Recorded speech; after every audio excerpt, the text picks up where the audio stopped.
Bah, pangalakeun kalapa. Oh, doma. Geus atuh tadi ditongoh geus doma geus dipiarangan. Oh iya, doma teh ayeuna teh anu keur-keureuneu dua. Aduh aing mah. Duka sabrol-broleun mending geus bun cenang sia beutungna teh geus gede. Duh. Ai kitu rek naon atuh make menanyakeun doma. Ye, lain nanyakeun doma, pangalakeun kalapa ek murab. Oh, diparab. Geus tadi oge diparab tadi oge euy ku abah teh. Geus tadi ge geus diparab doma mah. Kalah kah marab.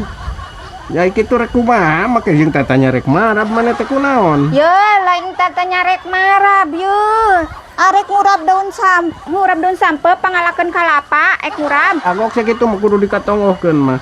Geus eta mah diasakan we ku urang di ieu diolah lah di kumaha mun aya mah euy diurab eta teh. Pangalakeun kalapa arek murab. Geus domba mah diparab ditongo aya dun sampue sakitu malah mending ku urang dahar diolah atuh diolah sing eta direka-reka geus ceuk urang ge mending diurab sakitu mah geura sok.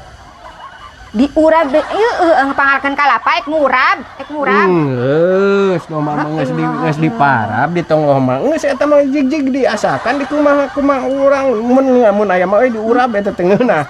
Aduh aing mah hayang dun sampe urab dun sampe geus heubeul ninganan. Geus lah ieu geus mah balik di titah teh.